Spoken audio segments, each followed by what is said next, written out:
Hi, my name's Chi and I've been doing some MAFS. Not maths, Married at First Sight Australia recaps. And I've been having a lot of fun revisiting the iconic Jessica Power from the best season of all time, bar none.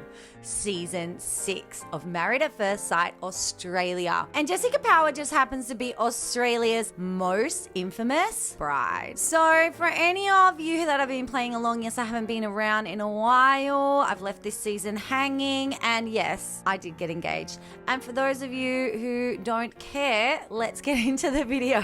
So we're gonna watch episode 24 recap. Jessica commits the ultimate act of betrayal. Oh, just the girl we were talking about. I know, I can hear everything, yeah. Oh my goodness. Imagine actually walking into a room and definitively knowing that everyone's been talking about you because you could hear them talking about you. And I'm pretty sure she side-eyed Mick when she said that. And in my opinion, I believe Mick's just in there trying to control the narrative. Anyways, it's actually Mick that's in the wrong this time. But overall... It's Jessica. Here we go. Here's the big one. Yeah. Wait for it. Yeah. Here it comes. See you as well. Oh. Unbelievable. Unbelievable. I got my Reshers Appreciation Society badge today, so I thought I would have a Reshers. It looks like Mick needs a Reshers. She's literally just said to Mick, you are dead to me. And babe, I've got some corpses. Honestly, if they came up and tried to talk to me now, I would just be like, sorry, do I even know you? No, I don't think I do. Nick hasn't told the whole story, and he's just told the bits that make him look good. Yeah, that's exactly what I feel too, Jessica, that he has been in there trying to control the narrative, talking to the dudes, talking to the girls, talking about poor me, poor Mick. I mean, really, it is poor Mick. She has not made it easy on herself. I mean, honestly, if you need to recap what's happened or you don't know what I'm talking about, you really need to go back and watch some of these episodes because this is madness and we have not even scratched the surface. Have you heard what the whole thing? Did you hear he called my sister to my best friend?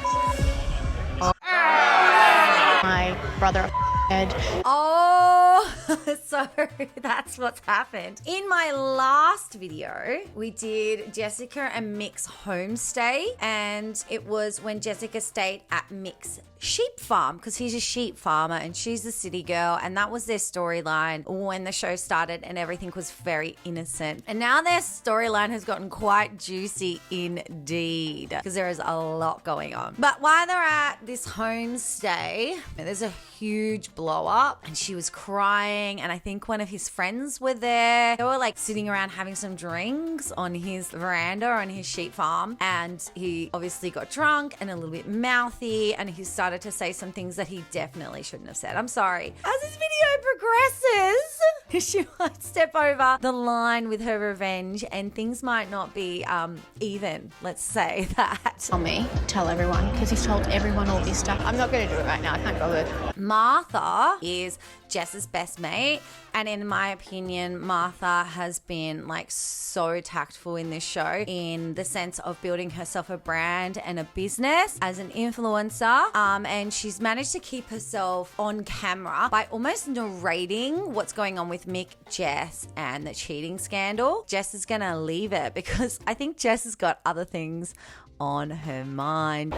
You know, the whole time I've been here, the full 5 weeks, I've been in it to try and, to try and get to know her. This is kind of boring stuff of Mick just talking about like how he's tried in the relationship. So honest to goodness, them sitting there saying, I've tried, like the dinner party episode I've done previously where Jessica's like, I've tried with Mick. I've really tried. They've been in the experiment a couple of weeks.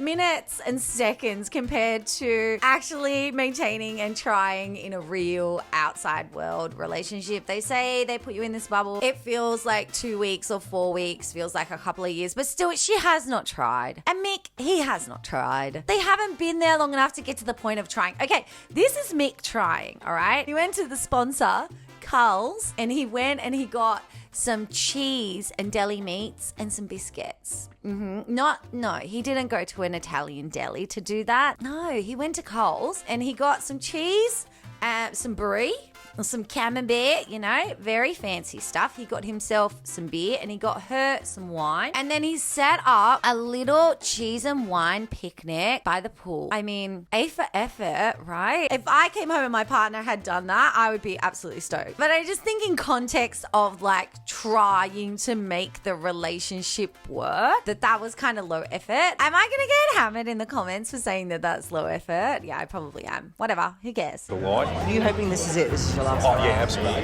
Well, hey, buddy, if this is your last go out between us three, it's been an amazing ride, mate. Lol, he's hoping it's his last hurrah with MAFS. And that's because he is feeling the division between him and Jess, and he's expecting her to say that they are going to leave. And that is some more juiciness that's coming your way if you stick with me.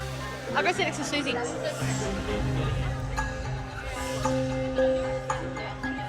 Uh-oh. I'm going to sit next to Susie, who's kind of sitting next to Dan, who happens to be somebody else's husband, who happens to be my love interest. And I'm going to see if I can stay on the show. All over it. Too much All of lipstick it. on. Oh my God. I just look like at keep her. putting lip gloss on. See, there you go. Their flirting is so stupid. Oh my God, it's dumb. It's ridiculous. It's stupid. It's the worst way to get it. That's the thing, you know, you got to know what you want and go for it. Definitely. Definitely. I love when you focus that, liking it. Yeah, you know, keep my mindset on what I want. Hang on a second. I am editing right now and I've just realized, did she have her hand on his leg? And she had her hand on his leg and he was like, I like where your focus is. Oh my God. And you can hear the sinister music building as they flirt with the most ridiculous flirty banter I've ever heard in my life. What are they saying to each other? Oh, there's Smara in the background. Hang on a second. What is she doing outside? Actually, no, I remember, but if you don't remember, I'm not going to spoil it for you. But I just think that these like outside meetings are such a BS. The lighting's set up. The cameras are set up. Everything is set up. Don't tell me that in that little bubble, you don't have to talk to a producer before you leave the set to go somewhere else, because the producer obviously wants to go out and produce the show still. They obviously are following you out there. They're setting that up. Allegedly, in my opinion, she would have had to go to the producers. The producers know what her plan is, and they are helping her plan it.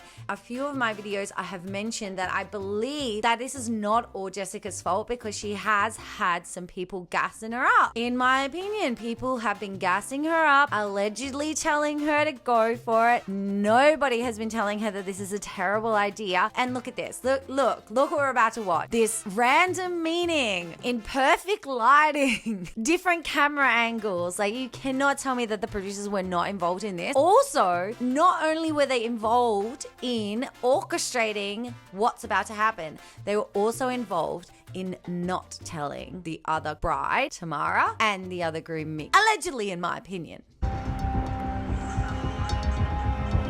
Hello. How are ya? Good. As you can see, there's Dan, perfect lighting, multiple camera angles. So allegedly, in my opinion, this secret meeting spot has actually probably been set up. Allegedly, in my opinion, maybe by the producers for a secret meeting spot in case something like this does happen. Or maybe just threw it together for what Jess wants to do right now. No idea. Come on, get close to me, babe. What are you doing? Hey? It's a tough situation. They're flirting. You know? Oh my goodness, they're flirting so bad. And when she sat down, she like fully shook the camera, but she's not a big girl. I'm just saying that when she sat down, she shook the camera, okay? Yeah, I'm so wet. It's going a bit, eh? Oh my God.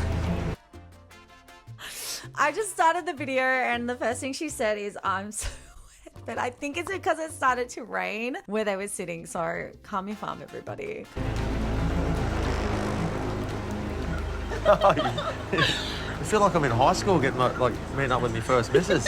Oh man, she's only in her 20s. Maybe in my 20s, I might have done something scandaloso like this, but now in my 40s, I just cannot imagine having to like start over again with someone new.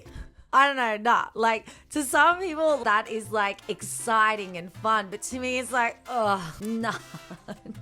Having to like join Tinder. Oh my God, going on dates. And have you seen the dating pool these days? Goodness me. No way would I want to subject myself to the kind of dudes they have out in the world, roaming around freely. First time awkward. No. You make me feel giddy and you make me feel like, just like, I'm like nervous around you, but like in a good way. Like, and that's such I'll a get that. rare... I'll have that effect on Gross. I know they're on a show, okay? I know they're on a show, but still, they're still hurting people. Like, people are still getting hurt, and I don't agree with the people getting hurt. I guess things like this are worth it in your 20s. As you grow up, as you get old and frail, and your past self starts to think, I would never want to be you. And your present self goes, what was I doing? I would never want to be you again. You start to realize that this is so fleeting and it doesn't mean anything. And it's so wholeheartedly, absolutely 1,000,000% not worth doing.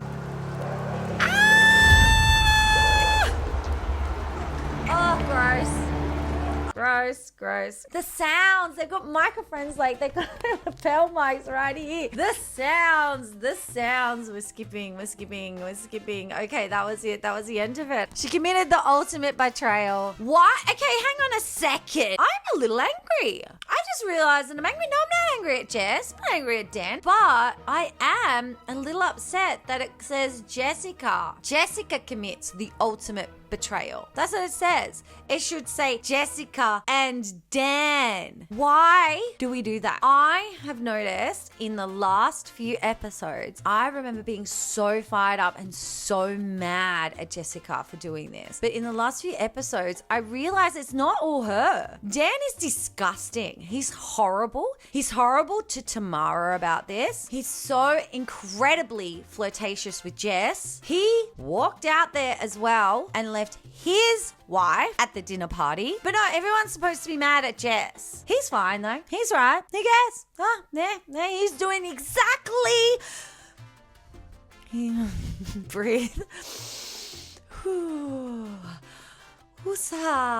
He is doing exactly the same thing. But we are so conditioned as a society to be mad at the woman for doing it. It's not on and we've got to stop. Okay, breathe.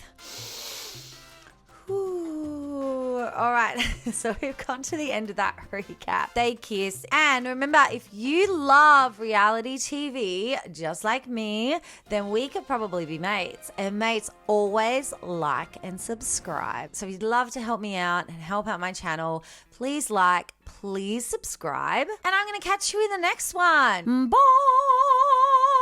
See you later, mate.